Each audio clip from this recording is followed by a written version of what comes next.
Hello, Canada. Hello, street hockey fans, and hello to our Play On Canada community. The best kept secret is officially out. After 15 incredible seasons, one of the most prominent street hockey events is coming back coast to coast across Canada. Welcome to the first episode of the Play On Canada podcast. I'm Vince Capano, alongside personality extraordinaire, Mr. Branden Scott. Thanks, Vinny, for that lovely introduction. And I'm just so excited to get going on this podcast. So many stories out there that we get to share on this platform, and we have a lineup of some very interesting guests. So I know the viewers listening to this podcast right now, you're going to get real excited about what we have in store for you. Absolutely. Over the next year or so, we plan to release weekly episodes every Thursday, sharing the stories of past participants playing in our event, behind the scene insights, and some special featured guests. But my friend, I have to ask you an important question. What is your most memorable street hockey memory? There's just so many good memories. This is where we all start. We start loving the sport, playing out in the streets, playing out in the driveways. Just out there with your friends, or just by yourself rifling balls on net, pretending you're in the Stanley Cup final or something like that. But one memory I'll always share. I believe my grade 10 gym class, our entire class decided to petition against the teacher, and we played ball hockey every single day for that semester. We didn't play any other sports. It was just heated rivals. We mixed up the teams every week, so it was fresh in that sense. But again, like, the teachers just like couldn't fight it. We weren't gonna play basketball or anything like that. It was just floor hockey every single day, and I loved every single second of it. It was so fun. But what about yourself, Vinny? My favorite street hockey memory actually came with playing in Play On back in 2015 with my high school buddies. I was at the time a AA and AAA ice hockey goalie, but I had this I had this weird thought in my head: why not play as a forward? And I only scored 3 goals in the third game. And as my high school buddies told me, I was not very good, but it was a fun experience. Yeah, at least that's a hat trick you got in that third game. And you know what, Vinny? Sometimes you got to walk before you run. So let's not rule out any untapped potential you have there. There's certainly going to be more play on tournaments for you to kind of stretch the legs as a forward. I know myself, I have yet to experience this tournament, but from what I hear, they are certainly special, and I can't wait to participate in my first event that will be in store coming soon. Hopefully, fingers crossed. I hope we can do a live podcast at a Play On event. That would be something special. That'd be really, really cool. Yeah, mic us up while we're running around. Nothing too wrong with that, But other than me panting for a good hour, and I don't know if the listeners would want to hear me out of breath for that long. But until then, I think we have some good stories to share. How about you tee up this interview coming up, which I thought was really interesting. You're going to want to stay tuned for this one.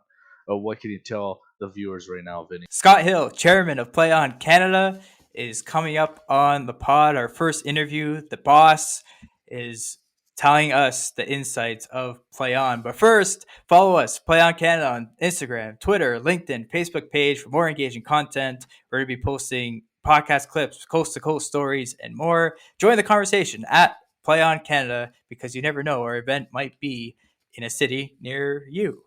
Enjoy the interview.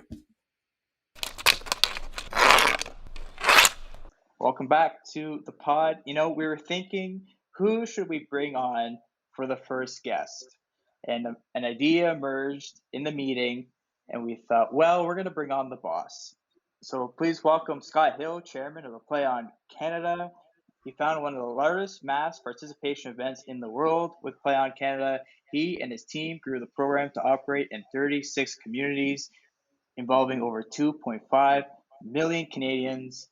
Hello, Scott. Thanks for doing this. Yeah, I guess Wayne Gretzky's doing his master class, probably not available right now, so you had to settle for me today. But you know what? It's an honor, and I'm fired up to be with you, and I'm excited about everything that we're doing right now. So thanks very much, Vince. Branden, good to be with you. Yeah, no problem. We're just happy to hear your story. And this play on tournament itself is huge. And I was reading about how it started, just a little pilot in Halifax, and it's grown. It's smashing Guinness World Records. But I'd say before we really dive in to all this story, I think our viewers want to know, starting with the end of this podcast, end questioning is what's going on? What's the latest? And when can we get a play on hockey tournament going? I know this is the big doozy, but right out of the gate here, Scott, but I think you can handle this question. Well, we're coming back. I mean, that's the answer that people want to know. The when is a little bit trickier because we're dealing with this global pandemic, and we have some things still to sort out there. But I promised the people that when we came back, that we would be bigger and better than ever before, and I remain committed to that promise. Um, and so, I'm not in a position today to tell you that we're going to be back on a certain date, but I'm prepared to tell you that we're doing everything we can to be back and that we are committed to a much bigger future than we had in the past. So I'm excited. That's awesome. Bigger and better. That's the key words right there. I loved how you started that. I know we tried to throw a strike right down the middle at the beginning of this podcast, and you just hit that out of the park. And I know we're all fingers crossed here. We get going sooner rather than later. Yeah, I mean, we'll see. It's bad form to say that you're going to do something and not do it. And we've been very cautious in our communications with the public over the last little while as we've kind of been re-engineering our future, and we're just gearing up for an exciting comeback. And the more that people kind of become aware of what's happening right now with this movement of the return of Play On Canada, the more excited they're going to be. So, Scott, let's talk about that movement from the very beginning. The idea and story of Play On Canada. How did that happen all those years ago? I had graduated from university, and I graduated in a class that was right after kind of the September 11th. Uh, that shouldn't be a big deal, but in the world of MBA business graduates that are mainly going to work for investment banks and consulting firms in New York City and Toronto, I mean, there was a ripple effect that ultimately resulted in most of my graduating class not having jobs, half of a year after we graduated. And so all of us had to kind of be resourceful and creative and kind of come up with new ideas. And so sometimes, in challenge, there's opportunity. And for me, I had to think about what I enjoyed the most. And in my both my undergraduate degree and in my graduate studies, I obviously was in university for university, but I tended to gravitate towards organizing sports events. And while I was at the Ivy Business School, I founded the Ivy Cup, which became the largest hockey tournament, sports tournament of any kind for MBA students anywhere in North America. It didn't start that way, but it grew. And I was known as the sports guy, so I was an organizer of others and organizers of sport. So when I graduated, I was interested in working in sport. I had done a little bit of work in the past with a professional soccer team and also with the Edmonton Oilers. And I was in London, Ontario. And at that time in London, the NBA was running a 3-on-3 basketball program that was called Hoop It Up. And it was held in the streets of downtown London. And I didn't play in that event. My brother did, but I went and I watched it. And I was just blown away with the size of this event and like the energy that surrounded the closure of like a kilometer of street and all of these little, kids and adults and grandparents, not only watching, but playing. Like it was all ages, all skill levels. It was just a great event. And I had the thought, there's 3 hockey players in Canada to every 1 basketball player. At least there was at the time. And I thought, this concept is transferable to road hockey. And I loved playing road hockey with my brothers. It's like what we did when we were kids. I mean, I remember thinking like if I could grow up and get paid to play in the NHL or paid to play road hockey, like I'd choose road hockey. It was way more fun, So I just had this dream and this vision, and then I had this business background, and I just didn't have any fear. And so I kind of started down this path of creating this event, and it was a rough go. Like it's not a story that looking back on it, I think, man, like if I knew what I knew now, I probably never would have started it because it was so hard.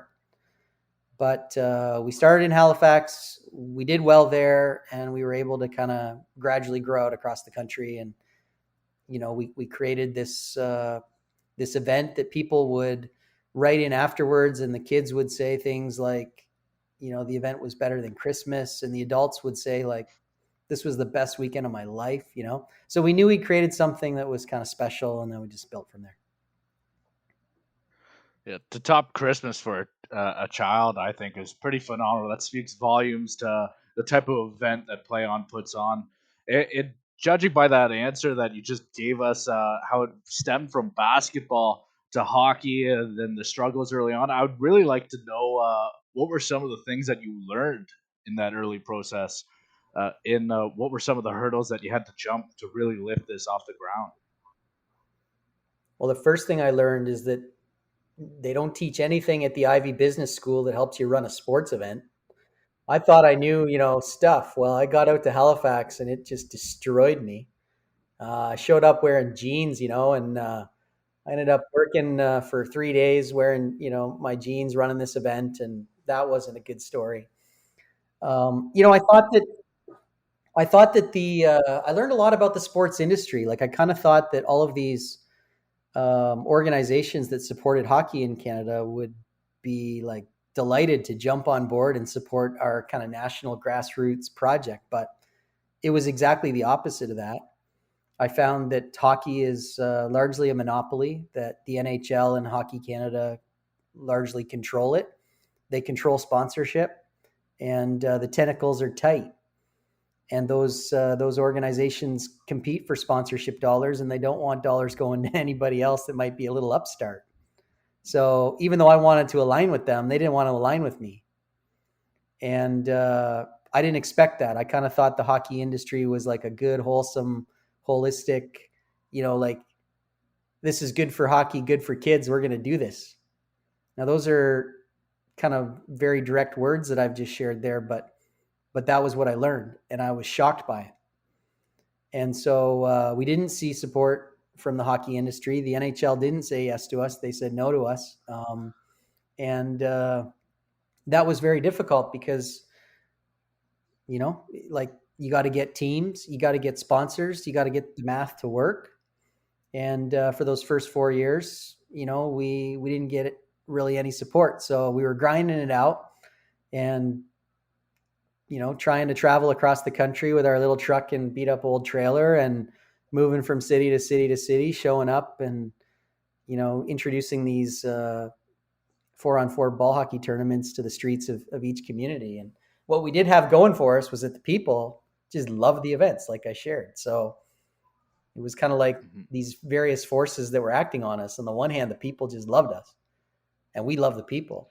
But on the other hand, the industry didn't really know what to do with us and certainly didn't embrace us. And so, yeah, there's a lot of complexity in the world of sport. It's something that so many of us are passionate about. People want to work in sport. But the bureaucracy, the politics, the overarching industry, it's tough.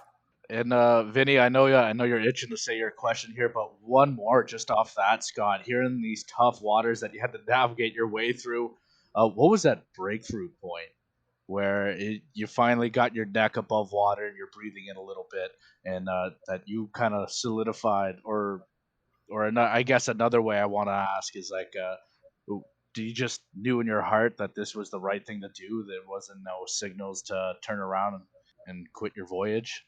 Each year we did it. We knew that we'd done something great. And then at the end of each year, it was like, can we do that again? I mean, after we did it the first year, we went back to the NHL, who had turned us down, and we asked them for support again. We've basically asked the NHL for support every year for 18 years. And for 18 years, they've basically patted us on the back and said, good job, little guy, keep going, But in terms of getting like actual financial resources, we haven't been successful in kind of building that bridge. But in the second year, the NHL actually did give us some support. And by support, I mean they let us use their logo. They didn't let us put it in our logo. but they let us put it on our website. And it's the only time that the NHL or I guess it was the first time. Let's say it was the first time. I'm not sure if it was the only time, but it was the first time that the NHL ever licensed their logo to kind of a third party without charging them money. And so they saw that what we were doing, like after we'd done it the first year, they saw the testimonials and, that we were onto something. The problem was after that first year, the NHL had their first big labor stoppage. They called it the lockout. And it was the long one, the first of the big, lasted almost 2 years. And so our first big break, that was your question, Vince, like, where did you kind of get your breakthrough? We kind of thought we got our breakthrough when we finally were able to get the NHL to just let us use their logo on our website. But then a year after doing that, they locked down that, we weren't able to use it anymore. And next thing we were right back where we started without any momentum. But, the real answer to your question is that we got our big break when we got noticed by the CBC and Hockey Night in Canada. And that happened in 2007. So we started in the fall of 2002. And, it was 2007 when we got the deal with Hockey Night in Canada. So it was 5 years of grinding out events before, we kind of really were able to get the partnership we needed to really put wind in our sails. And it wasn't like, we just approached CBC and got lucky. Like, we'd been approaching them for 5 years, just like we had Hockey Canada and the NHL. Like, it was really hard to get taken seriously, at the upper echelons of kind of the sports industry. But we finally broke through, and I could tell a story about that day. I mean, I walked in and I still remember all the people that were in the room, and I was like, I had pink eye. I mean, I was late for the meeting. I couldn't find a parking spot downtown Toronto on Front Street, right? I'm a small town Ontario kid. Like, I've never even been there. And heading down to the CBC offices and like I said, I had the pink eye, and, I was pretty much sure they were going to say no to me, but they didn't. They said yes, and they were excited. And it was just amazing. And that kind of led to us being able to really expand the project and bring in the media support that we needed to kind of tell the whole country about our story and about these events. And we really started bringing the whole country together through these events. It became, like you used the word at the start of our episode here, tournament, and truthfully, I don't really like calling it a tournament because it's true that's how it started, but that's not what it became. It became an event that brought whole communities, brought whole provinces and the whole country all together. And so street hockey was really just the tool that really accomplished that objective. And that's who we are now. And that's who we're going to be in the future. So Scott, speaking about relationships and branding, did you toy with other names in Play On? Well, it's funny. That's a good question. I wanted to call it Game On. That seemed to be the name that everybody kind of was familiar with after, the whole Mike Myers movie and Wayne's World, right? When they're out playing and the car comes and they're reenacting it, the scene that every Canadian kid has lived before, talking about cars, moving the nets and Game On, So I wanted to call it Game On, but the NHL owned that trademark. And when we approached them and asked them if we could use it, they said no. So I came up with Play On as an alternate to Game On. And of course, nobody was using that at the time. And so nobody could restrict our use of it. And so we ended up getting the trademark for Play On. But you know what? I'm so glad that we didn't call it Game On, because what I learned after we started running the events was that our referees, our events happen on the streets principally. Like, some events have happened on runways or in parking lots, but most of our events, we like to be on the streets. And we use the curbs on the sides because they're tall enough to keep the ball in play. We use these liquid filled balls. It's like one bounce and then the ball sticks. So it doesn't bounce as much as people might think. And it really allows us to kind of preserve the tradition and the heritage and the culture of road hockey, And something changes when you move into a parking lot and you have boards. You get an increase in competition, you get testosterone, you get more injuries, more liability, so all those problems. So we like being in the street, But when the referees are refereeing these games and the ball does hop up on the curb, the refs would always be yelling, play on, play on, and kind of like you do in soccer when somebody falls down, the ref's like, play on, come on, like you hear that in soccer a lot, and you hear it a lot in street hockey, and it's a great slogan, not just to promote the events and encourage people to be active and to play or to keep playing, but it's an awesome slogan to kind of really build a culture within the event itself, and it's fun and people relate to it, and so it really has turned out to be the perfect name for the program. So now I want to talk to you about. You mentioned there like liquid filled balls. There is there an actual science behind that where you kind of like pick to see what works best for the turbine, or am I just overthinking this process entirely? Oh no, there's some science there. This We take this business seriously, and when we were starting this, I did what everybody else would do. I drove down to Canadian Tire, and I wanted to see what hockey balls were available because I remember when I was a kid, I liked playing with a tennis ball because I always thought the orange balls were like way too hard, and they hurt if you took one in the chest as a goalie or whatever. Like I hated those orange balls. So I went to Canadian Tire and I was like, okay, what are we going to use? We got to find a good ball because this program is not going to work if we don't have something that people love to play with. So go to Canadian Tire, and sure enough, not a single hockey ball for sale in the Canadian Tire near my house. Because kids weren't playing road hockey anymore. And sometimes you hear about that today. People think that kids aren't playing road hockey. That's not true. Through this pandemic, like you can't buy a hockey net in Canada right now. Canadian Tire is like sold out, right? And there's balls for sale at every sports store in the country, and they're always turning over their inventory. But back then, there was nobody playing road hockey. And you could know that for sure because Canadian Tire wasn't selling any balls. They didn't even bother carrying them. And if they did play row hockey, they just played with a tennis ball, right? But anyways, I had to find this hockey ball. So I couldn't find anything at Canadian Tire. So I started looking around, and Source for Sports had a little bit more selection. They're a little bit more, serious. If you want to, buy some serious sporting goods, you go to Source for Sports, right? And so I found some hockey balls at Source for Sports, and I tested them out. There was like 5 different kinds. And I took them out, and I, set up some games with my buddies, and we played on the street. And I tested them all out, and I found this ball that was made by a company out of Boston called Milek. Okay, now Milek is big in Quebec, but they're not big anywhere else in Canada. Or at least they weren't. And I tested all these balls, and I was like, this is the only ball that works, like for this event. And I picked the liquid filled glycerin injected ball. $6 a ball for this. Like it's like rocket science, right? And the thing is that they use the glycerin because I guess when you shoot the ball, the liquid spreads to the side, so it keeps the ball from spinning and turning. Because there's nothing worse when you're a goalie, you shoot a ball and it's like, you can't have it like the wicked slider, right? Like the thing's got to fly true. So Milek makes this great ball that flies true, and it's low bounce.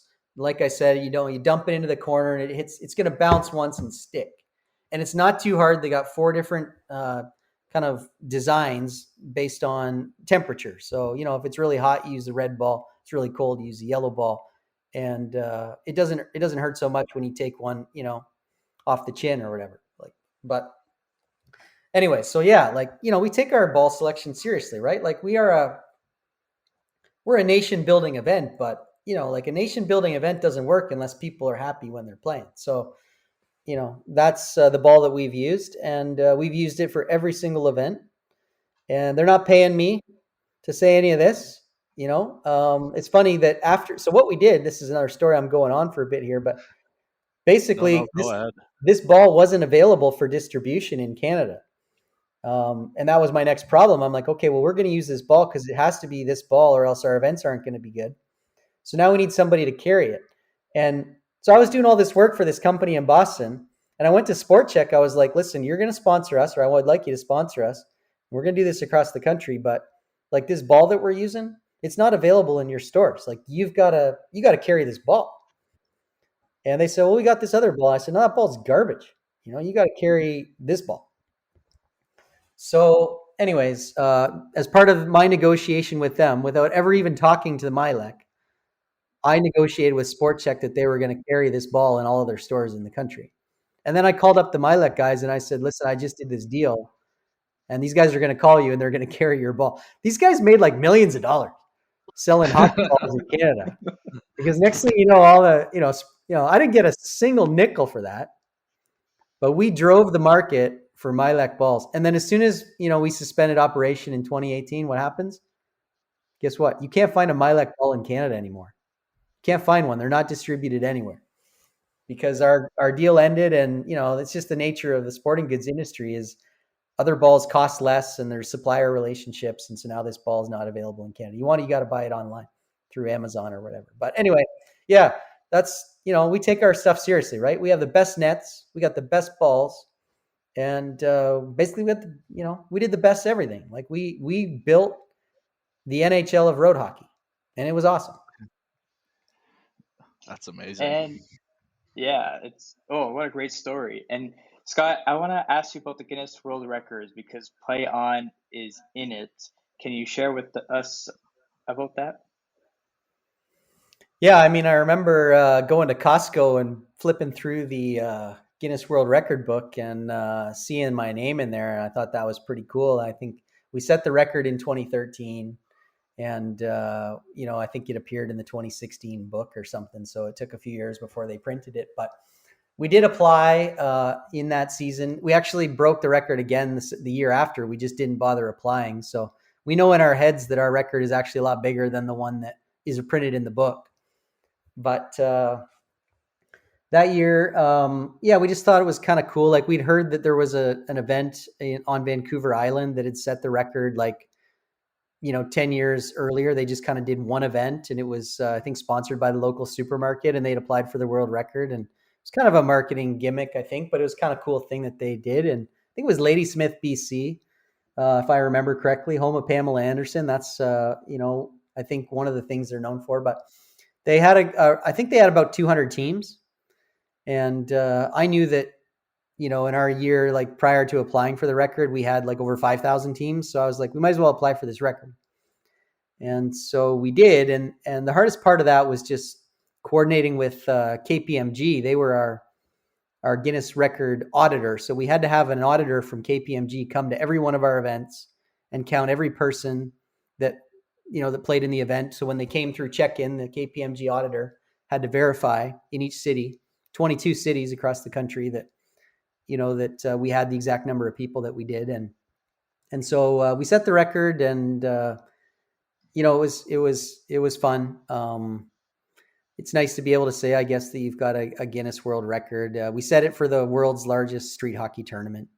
And when we come back, we're looking to set some more records. I was kind of inspired by a Dude Perfect video where they set like 11 records in one episode or whatever. That's kind of cool. I think we could probably set a bunch more records. Do you remember, Scott, how many teams and players was in that record? Yeah, I remember because I have a certificate on my wall, so it's not too hard to remember. Okay, but good. I think it was 5,365 teams approximately, and we were just under 36,000 players. The following year, we were over 6,000 teams and over 42,000 players, and that was in the same number of markets. So it was just pure growth. But I think when we come back, we're going to shoot to beat that record again. And I think the largest mass participation event in the world is in the Philippines, 120,000 or just under 120,000 participants, and I want to make a run at that. Records are meant to be broken, right? That's the age-old saying. And Scott, this interview has been fantastic. I know we're getting a little tight for time, so as we're trying to wind down, and it's been phenomenal to hear the behind the scenes. But now I gotta ask you about playing in the tournament. I know we've talked to a couple other guests that our audience is going to find out soon enough, anyways. But I want to ask you about playing in this tournament. And what should we expect out of your game? Who are some of the people some of the celebs that you played with, and what was it like being out there? Well, I mean, that's what I love the most, right? Is just the chance to play. Before I talk about playing, I was funny. One of our former sponsors emailed the other day, and he said he's looking forward to the return of Play On so he could hear me sing the anthem again. We used to not be able to find people to like professional recording artists didn't want to come and sing at 8 o'clock in the morning before we kicked off the events. So we always needed somebody to sing the anthem, and I couldn't get the interns to do it. So I ended up singing.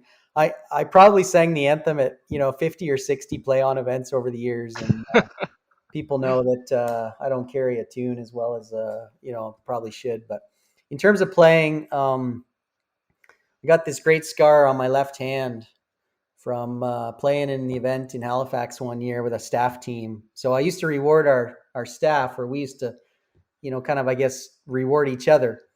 And if we did a good enough job organizing the event and getting enough referees and kind of creating the infrastructure we needed to make sure things ran well, we would put in a staff team. And of course, everybody wanted to play. And so we had a lot of great staff teams over the years, and create a lot of good memories. And that scar on my left hand is a great reminder of playing with so many teams. But you asked about kind of who I played with, and I mean, I remember playing in a game with Bryan Trottier in I think it was Langley.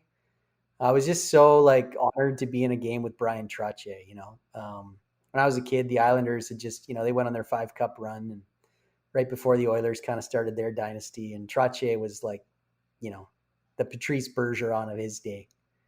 I mean, every face-off, and that guy, Bossy got all the glory for all the goals, but Trottier was the man. And I got a picture up here of playing with Aaron Ekblad and Barry, and I think there's a picture circulated about playing with Connor McDavid and Anthony Stewart and Devontae Smith-Pelly, and a couple of the female Olympians. And I don't know. I mean, who can say that they were so fortunate enough to play hockey with I don't know, probably 100 different NHL players or NHL alumni. I didn't play hockey with them. I played road hockey with them. And yeah, it was pretty fun. And a lot of our staff did that too. Yeah, lots of good memories, right? I mean, we ran 170 events, and that's a lot of events. And Are you the big cannon on the point, or do you have the nifty hands in tight? What's your play style? well, I don't back check.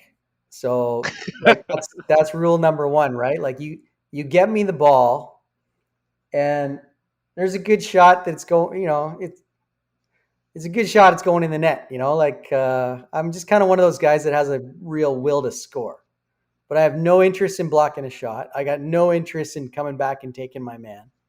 So that's kind of the way I played ice hockey too, but I shouldn't be boasting about my house league capabilities, because, I'm definitely just your average hockey player, but just this great love for the game, just a huge passion for the game. Well, that's fantastic. And Scott, I want to end off with this, because in these difficult times, especially for graduating students, if you're entering the sport industry right now, it's very difficult.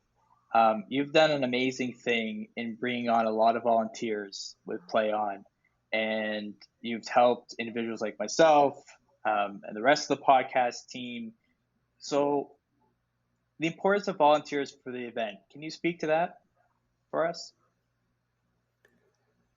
Well, first, I just want to say, you say that I've helped you. I mean, you helped yourself, right? You saw something that you loved, that you played in, Vince. You played in this event. Whatever. I mean, you enjoyed it with your buddies, and I think you're pretty passionate about it. You heard the event was coming back, and you reached out to try to see what you could do to get involved. Brandon, you're the same, right? So you guys are the greatest examples to, recent graduates in the sports industry. You're hungry, you know what you want, and you went after it. And you're here today, by virtue of your own hustle and nothing I did. I mean, I'm just honored to be with you. But my advice is that's what you have to do. And, you have to go after it. And all of the great stories in the sports industry that I know in Canada for sure are stories that are about people who just identified what they wanted and they went for it. And they may have made some mistakes on the way. I mean, I've made lots of mistakes in running our events, but you keep going, you persevere, you try not to make the same mistake twice. You surround yourself with good people. And I think that's really key, is you try to identify the people that you want to most be like, and then you try to put yourself around them. And that's really what sport is all about. It's about team. At least, you know, team sport events are like that. So my in terms of volunteering, yes, our events involve between 200 and 300 volunteers in each city. So if we're in 25 cities, you can do the math, and you're talking about over 6,000 potentially volunteers. And that's a real large volunteer footprint that makes a lasting impact on a lot of people's lives coast to coast, because most people love sport but don't work in sport, and the opportunity to work on a major sports event is like thrilling and something that they will remember for many, many years thereafter. And I think you're seeing that in some of our newsletters that are going out right now, that some of the volunteers are being highlighted, and these people are saying that being involved in the Play On event, not only playing in it but working the event as a volunteer in many cases, has been one of the most best experiences of their lives. And I don't take credit for that. But I think that that's just one of the neat aspects of this project, is that it creates these opportunities for people to get involved and to really make a difference in their communities. And I love that aspect of this event, because community means everything to me. Anything else you'd like to add, Scott? You guys are fun. You guys are, you both have awesome personalities, and it's been a joy being with you and a joy working with you, and the other members of our team that are behind the scenes, Ayula and Hugh. We got a great little podcast team that's going here, and I'm looking forward to all the other guests that are coming. But Play On is it's a special event, and there's lots of other street events or ball hockey events. There's leagues. That's awesome. Like, we're happy to see so many events popping up that are kind of modeling at themselves after us and trying to get more kids playing. Like, that's terrific. And we're coming back, and we're going to be big. And I'm excited to see the kids out playing again. I'm excited to see the parents standing there cheering their kids on, and I'm excited to bring Canada together again after COVID-19. So it's thanks for being part of it. Thank you, Scott, for being a wonderful guest. And I know being the first ever guest on the Play On podcast, that's probably somewhere up there, too. You might nuzzle right next to that Guinness World Record certificate. I don't know. Yeah. Our thanks to Scott Hill, chairman of Play On Canada. Make sure you follow us, Play On Canada, on social media, LinkedIn, Twitter, Instagram, for more content. Our final thoughts right after this. That was Scott Hill, chairman of Play On Canada. Our last segment here is final thoughts.